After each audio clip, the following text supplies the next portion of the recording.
Você que busca sua independência financeira e sonha em viver de renda, sabe o significado da palavra dividendo e por que eles são tão desejados? Sabe como é feito o pagamento? Esse é o tema do Analistas em Ação de hoje.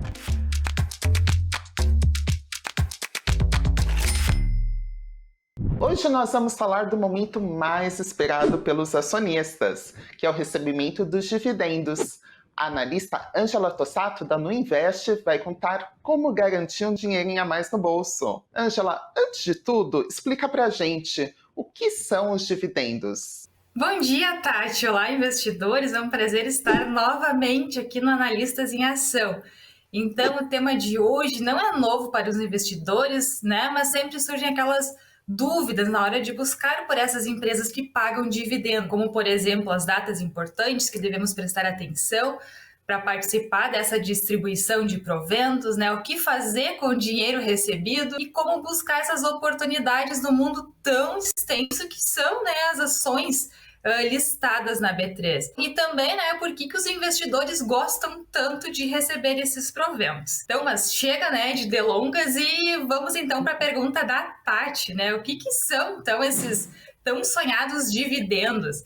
Então, os dividendos, eles são uma parcela do lucro líquido da empresa. Então, a empresa vai descontar todas as despesas operacionais, as despesas financeiras também, e o que sobra lá no final é o lucro líquido. Então, essa empresa vai pegar o lucro líquido e vai distribuir aos seus acionistas, mas somente essa parte que é destinada para isso, né? Como uma forma de recompensá-los, né? Por fazerem parte do quadro de sócios dessa empresa. Ainda, né? Que minoritários. Então, né, quando a empresa encerra o período fiscal dela, que pode ser trimestral, anual, e apura o montante de lucro líquido do exercício, ela vai lá, consulta seu estatuto social para ver quanto por cento, né, ou quantos por cento desse lucro líquido ela vai distribuir para os seus acionistas. Então, ela vai fazer o cálculo também por ação desse lucro. Assim, então, cada ação vai ter um direito a X reais de proventos. Então, portanto, né, vamos usar um exemplo aqui. Se o investidor tiver 1.000 ações dessa companhia, ele vai receber 1.000 vezes o valor do dividendo. E agora, para ser também um exemplo bem real e um exemplo bem atual, vamos usar o caso da Petro. Então, que ela divulgou, né, um pagamento de dividendos de R$ 3,71 por ação. Então, aquele investidor que detinha, né, 1.000 ações, ele vai receber R$ 3.710 na sua conta da corretora, tá? E, gente, o importante aqui também, interessante e que faz muito sentido, são as empresas que encerram o exercício em prejuízo, é claro, né? Elas não precisam pagar esses dividendos. E outro ponto super importante aqui, que é bom a gente comentar também, é que sempre que falamos em dividendos, para nos referirmos à distribuição de lucro das empresas, também não está errado, tá? Mas a gente tem que tomar cuidado, porque muitas vezes as empresas distribuem juros sobre capital próprio, que são os JCPs, né? Os famosos JCPs. Então, a diferença entre eles é a forma de tributação que a empresa ou que o acionista sofre. Então, quando se referirem a proventos ao invés de dividendos, também está certo, né? Porque ele engloba os dividendos e os JCPs. Ô, Ângela, podemos dizer que os dividendos são os lucros de uma empresa ou existe alguma diferença entre esses termos? Tati, os dividendos da empresa, eles são invariavelmente parte do lucro, né? Ele não é o lucro todo, mas uma partezinha do lucro ali. Então, que a empresa separa para fazer nessa distribuição, né, entre os acionistas. E é importante também salientar aqui que ela fica, inclusive, nessa distribuição de dividendos, essa conta, ela é separada na demonstração de resultados. Então, quando tu for olhar a demonstração do resultado da empresa, vai ter uma linhazinha lá no final dizendo, né? E é importante a gente dizer também que a distribuição de dividendos, ela vai ser proporcional ao número de ações que esse acionista tem da companhia. Esses lucros, eles também podem ser distribuídos, né, com uma frequência fixa ou de acordo com o resultado do período. Vou citar alguns exemplos aqui, inclusive são ações que estão na nossa carteira, né, de dividendos. A Kepler Weber é uma empresa que distribui sempre em março e outubro, né, já a JBS somente em abril. A Itaúsa, ela não tem um período pré-definido, mas ela também é uma boa pagadora de dividendos. E ainda tem aquelas empresas que distribuem esporadicamente, que ela não tem aquela fama, né, de ser uma boa pagadora de dividendos, mas, né, pelo seu resultado positivo, assim o fazem. E também, muitas vezes, a gente tem que prestar atenção nisso, é que a distribuição pode ser não recorrente, né? E ela pode acontecer, por exemplo, pela venda de algum imóvel dessa empresa, né? Que, né, por ter um alto valor, a empresa não tem como reinvestir, então ela vai fazer a distribuição desse montante em forma de dividendos, mas é uma distribuição não recorrente. Então, temos sempre, né, que ficar atentos a esses detalhes, se há essa frequência de pagamentos ou se ele é algo mais esporádico. Como funciona exatamente o pagamento desses dividendos? Existe um percentual mínimo estabelecido pela empresa? Segundo a lei das SAs, Tati, que é a 6.404, lá de 76, então uma lei bem antiga, elas regulam todos esses temas em relação às sociedades anônimas, que são as SAs. Então, o Estatuto Social da Companhia vai determinar a porção mínima desses lucros que devem ser distribuídos. Então, muitas empresas adotam aquele percentual, né, de 25%, outras mais, outras menos. Não há um limite mínimo, sim, exato, estabelecido por lei. Mas, né, se a empresa não tiver essa informação no seu estatuto social, né, por essa mesma lei das SAs, ela vai ser obrigada a distribuir no mínimo 50% do lucro líquido do exercício. Não é muito difícil a gente encontrar empresas, né, boas pagadoras de dividendos e que pagam bons dividendos atrativos aqui no Brasil.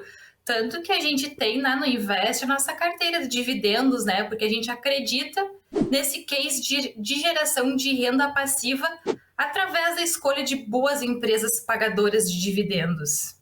Angela, me esclarece uma coisa. Como que eu sei a data exata do pagamento desses dividendos? O investidor deve conhecer aí outras datas importantes nesse calendário? Sim, sim. Para aqueles então que buscam investir focado no recebimento de dividendos, é imprescindível saber 4 datas importantes que eu vou explicar para vocês agora. A primeira delas é a data de aprovação, que é também conhecida como a data de declaração. Então, é a data em que o conselho de administração lá da empresa anuncia a quantia que será paga em dividendos, por ação, claro, né? Então, ele vai divulgar também a data dos dividendos e a data do pagamento do provento, né? A data que o dinheiro vai cair na nossa conta, lá do acionista. Então, após esse anúncio, né, a empresa se compromete em arcar com essa remuneração ao acionista nessa data estipulada. Já a segunda data importante que a gente deve prestar atenção é a data com. Então, essa é a data de corte para o investidor adquirir as ações da companhia, né, que dão o direito dele para participar dessa distribuição de proventos. Ou seja, essa a gente tem que prestar muita atenção, porque ela é o último dia que, né, o investidor tem para se posicionar no papel para receber os dividendos. Então, a terceira data aqui é a data ex, então é aquela data ex-dividendos. É o dia, então, que as ações não negociam mais com o direito ao recebimento dos dividendos. Então, sendo assim, aqueles que comprarem nessa data, né, após as ações estarem em data ex, elas não farão jus ao recebimento dos proventos. E a última data, acho que é a mais importante também, né, a mais aguardada, é a data do pagamento. Então, nesse dia, os nossos proventos serão depositados na nossa conta, né, na conta da corretora, em nome do investidor. E que, de fato, né, é o dia que ocorre o pagamento dos recursos. Essas datas todas, né, elas são divulgadas junto com aquela data da declaração, aquela primeira que comentei com vocês lá em cima. Então, ele vai divulgar a data com, a data ex e a data do pagamento também. Então, gente, eu vou usar agora também o exemplo da Petro, que eu usei há pouco, né? Então, eu vou mostrar para vocês todas essas datas e como é importante a gente segui-las. Então, a Petro, ela divulgou dia 23 de abril, né, no mesmo dia da divulgação do resultado do primeiro trimestre desse ano, que faria mais uma distribuição de proventos da seguinte maneira. Então, a data ex-dividendo seria dia 23 de maio, o dividendo seria de R$ 3,71 por ação, com pagamentos em 2 oportunidades diferentes. Então, a primeira parte será dia 20 de junho e a segunda dia 20 de julho. Então, para aqueles investidores que não detinham os papéis até dia 23/7, que é a data ex, eles não vão ter mais direito a receber esses proventos. E eu acho que, Tati, aqui é importante a gente falar que essas informações, elas não ficam escondidas e também não são informações privilegiadas. elas estão todas disponíveis nos sites de RIs das empresas ou aquele site de relacionamento com o investidor. Então, esse site, né, é aquela página web também destinada para divulgação de informações sobre a empresa. Então, qualquer dúvida, não deixem de acessar o site da RI. E é super fácil, gente. É só vocês colocarem ou o ticker da empresa ou o nome, escrever, né, RI. E, né, o Google, a primeira busca do Google sempre será o RI da empresa. Então, é super importante a gente estar atento também. Qualquer dúvida, consultar o site da RI. E então, né, gente, para quem investe visando esse recebimento de dividendos, deve estar sempre atento a essas datas para ter direito aos proventos.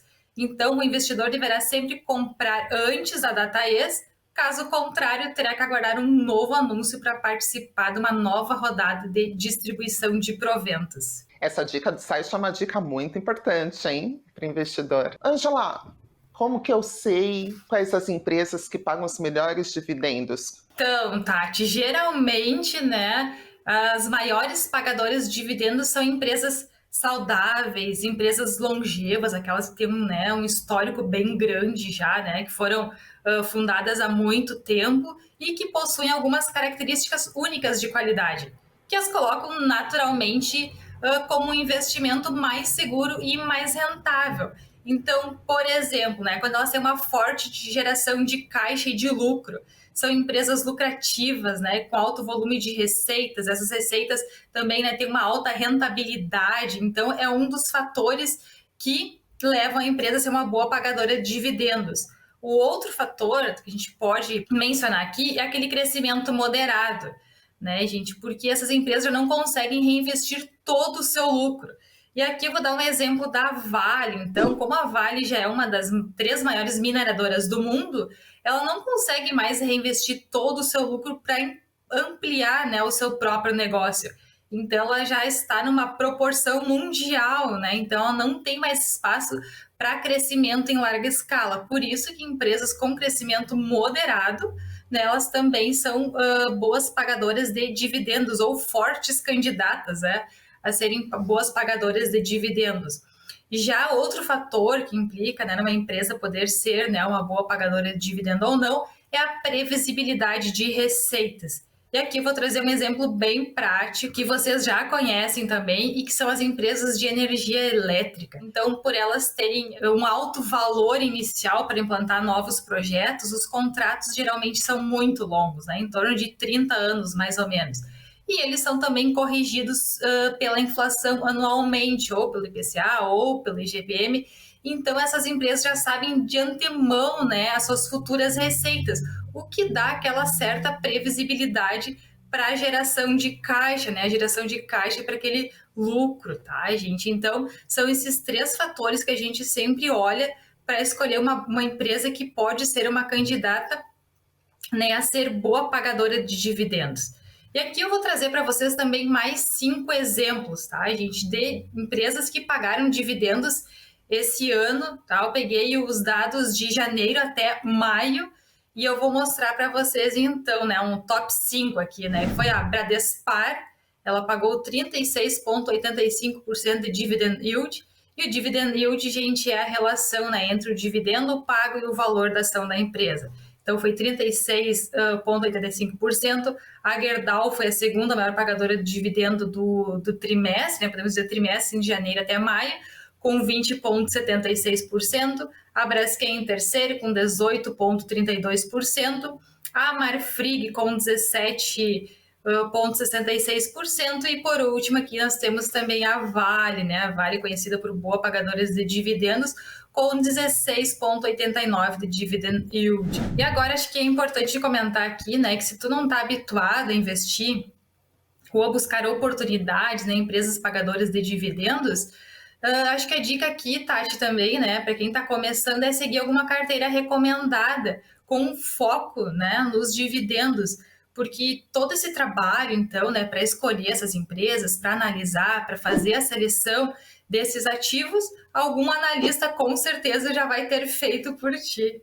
É importante o investidor reinvestir seus dividendos? É recomendado? Sim, Tati, com toda certeza é super recomendado, porque muitos investidores não se atentam sobre a importância de reaplicar essa renda obtida através dos proventos, né, nessas ações investidas.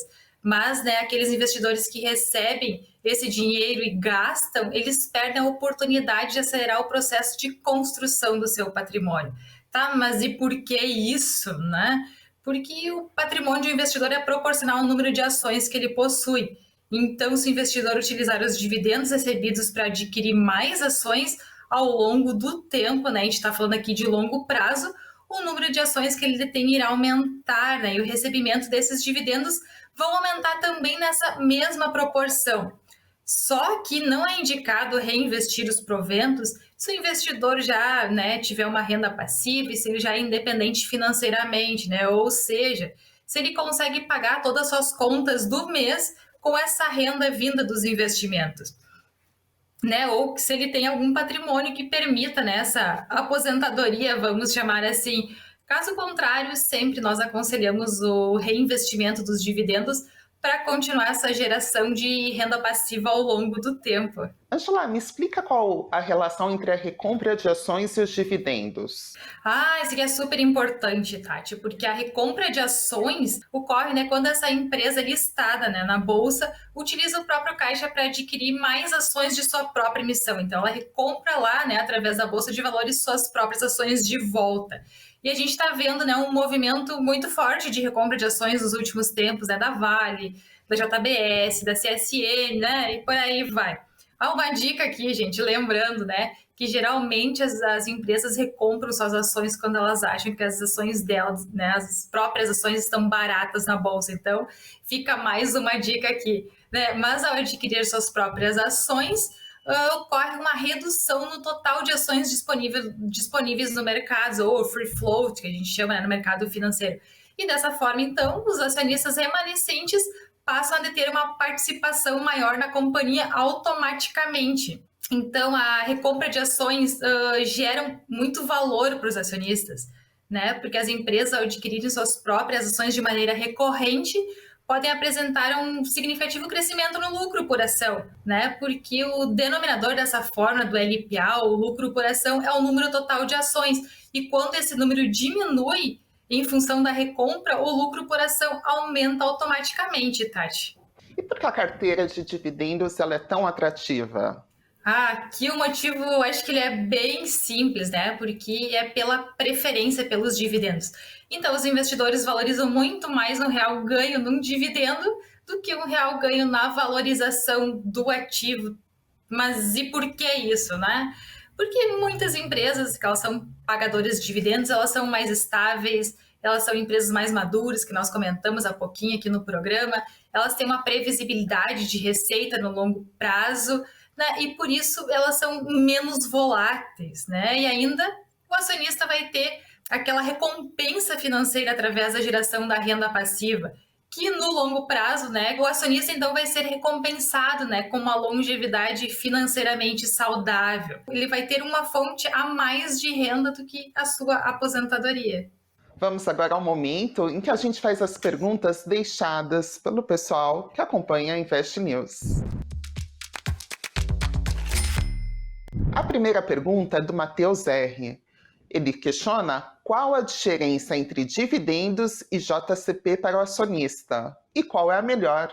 Tá, na prática, Tati, é a mesma coisa, né, para o acionista, porque no dia programado ele vai receber esse valor na conta dele lá na corretora. Mas já em relação à tributação, muda para o acionista e também muda para a empresa. Então, para o acionista receber o JCP, ele vai ter uma alíquota de 15% no IR tributado na fonte, tá? E o dividendo é isento, né? Já para a empresa, o JCP ele é lançado como uma despesa, assim ele não é tributado. E o dividendo ele é tributado em 25% sobre o lucro gerado. Então, Tati, aqui teoricamente, né, respondendo a pergunta do Matheus, para a empresa é melhor distribuir JCP e para o acionista é melhor receber dividendos. Mas na prática, né, o volume de distribuição de JCP costuma ser bem maior, né, por conta dessa isenção fiscal por parte da empresa. Então, isso faz com que o acionista receba também um valor maior na sua conta. E a outra pergunta vem do Eduardo Schettini. Pensando em diversificação de carteira, seria legal fazer uma carteira de dividendos somente de BDRs? Então, Eduardo, se for só, né, essa carteira, o teu portfólio inteiro, ela não é diversificação, né? Para começar por aí, ela não é diversificação. Então, tu vai estar posicionado, né, com o teu canhão apontando só para um lado. Agora, né, gente, uma carteira de dividendos só com BDRs também não é interessante, tá? Porque as empresas americanas, elas pagam dividend yield bem menores. Ou seja, né, elas têm um retorno menor em forma de dividendos.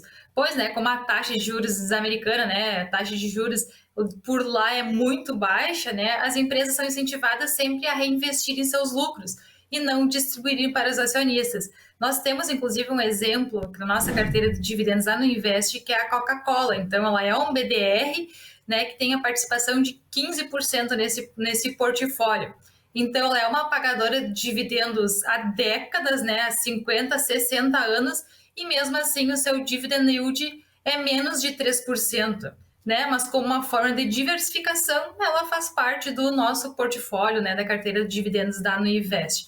Eu acho que a grande sacada aqui, né, para o recebimento de dividendos é mesmo, né, através de empresas brasileiras. Eu dei alguns exemplos para vocês ali também no decorrer do programa, que os dividend yields aqui são bem generosos, né? Tá, e o que sobrepõe qualquer empresa americana, né? Só lembrem que a rentabilidade passada não é uma garantia de rentabilidade futura, né? E para fazer um portfólio diversificado é preciso também de muito estudo, né? E dedicação, não é tão simples assim.